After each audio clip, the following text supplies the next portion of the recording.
Hola una vez más, este es el canal de despacho Jurisfirma Abogados y yo, Javier Fuentes. Y os tengo que agradecer que estéis ahí otra semana más. En la grabación de hoy voy a continuar hablando de la sentencia del Tribunal Supremo sobre la no devolución del impuesto de actos jurídicos documentados cuando se declare la nulidad de la cláusula de gastos en un préstamo hipotecario.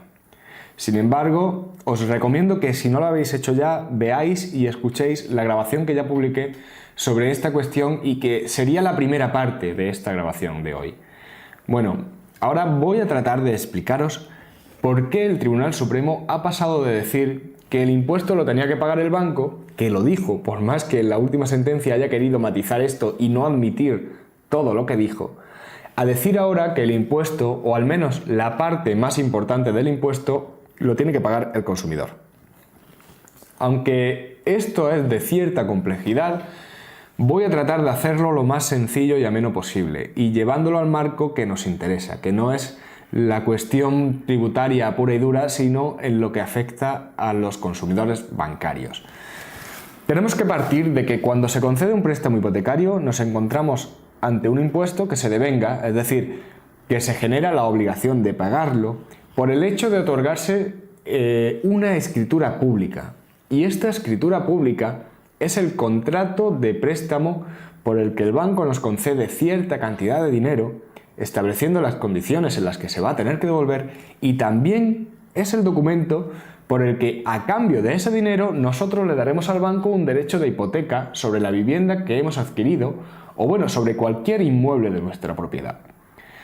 Este derecho de hipoteca es un derecho que se inscribe en el registro de la propiedad y que, en definitiva y simplificando, va a permitir al banco, en caso de impago de las cuotas que se van generando cada mes, poder subastar la vivienda para poder cobrarse la deuda.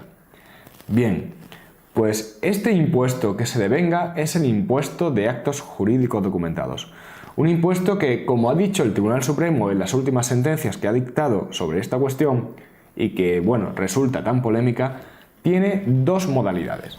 Por un lado, una cuantía fija, que consiste en el coste del papel timbrado de la escritura notarial, y por otro lado, una cuantía variable, que se determina por un porcentaje del total de la hipoteca. Como podréis imaginar, no tienen nada que ver el uno con el otro. El primero, en un caso normal, puede rondar los 20 o incluso 30 euros, y se pagan al abonar la factura del notario.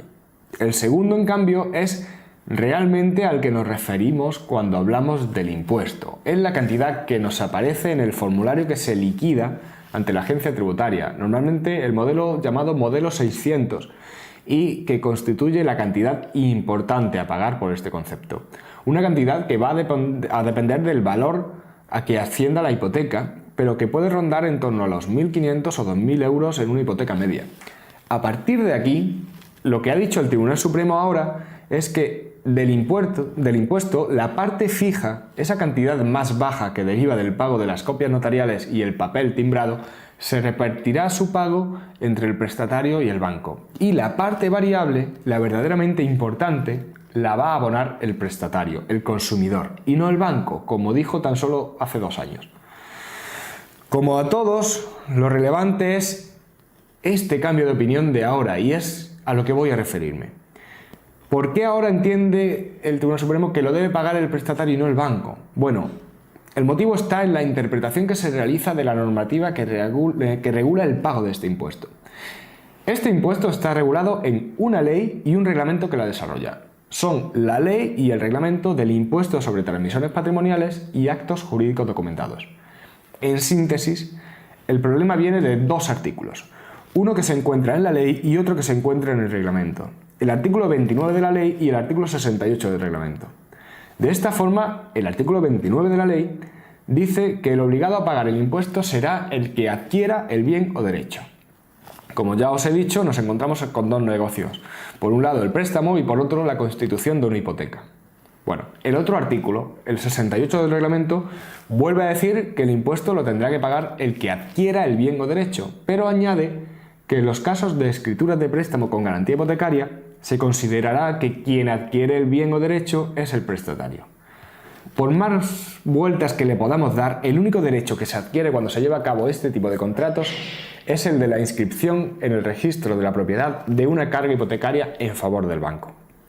Es más, el importe que se va a declarar en el impuesto y sobre el que se calcula lo que se tendrá que pagar no es la cantidad prestada por el banco, sino la cantidad que se garantiza con la hipoteca, cantidad que conlleva, además del capital prestado, intereses y costas. Antes de nada, debo recordar que las sentencias sobre las cláusulas abusivas las dicta la Sala Primera del Tribunal Supremo y las que se dictan en relación con los impuestos las dicta la Sala Tercera. Pues bien, la Sala Primera del Tribunal Supremo interpretó que, siendo el beneficiario real de esta contratación el banco, por ser quien adquiría el derecho de hipoteca, el banco era quien debía pagarlo. Sin embargo, ahora, este cambio de interpretación viene porque asume la forma en la que la Sala Tercera venía interpretando estos artículos. Es decir, que como dice el reglamento, quien debe pagar el impuesto es el prestatario. Pero la cuestión no es tan sencilla, pues la ley tiene un rango superior al reglamento y una norma inferior no puede ir contra una norma superior. Lo que ocurre en este caso, bajo mi punto de vista. Pues aunque el Tribunal Supremo ya también se ha pronunciado sobre esta cuestión y niega que exista esa discrepancia entre las dos normas, a mí esos argumentos que da no me convencen. Sin embargo, a día de hoy la situación está de este modo respecto de los gastos hipotecarios. La cláusula será nula en la mayoría de los casos, pero como consecuencia el consumidor recuperará todos los gastos que pagó salvo el impuesto, por lo que las cantidades reclamables se van a reducir enormemente. Con esto espero haber aclarado toda esta controversia que existe en relación con el impuesto de actos jurídicos documentados como consecuencia de la nulidad de la cláusula de gastos hipotecarios. Antes de despedirme, os invito a suscribiros a nuestro canal en la plataforma que más uséis, YouTube, iTunes o iVoox, y así podréis estar informados cada vez que publiquemos una nueva grabación. También os animo a dejar un comentario a continuación. Y finalmente, os recuerdo la posibilidad de contactar directamente conmigo, lo que podéis hacer mediante el correo electrónico info@jurisfirma.es o a través del formulario de contacto que encontraréis en la web del despacho jurisfirma.es. Un abrazo muy fuerte a todos y hasta luego.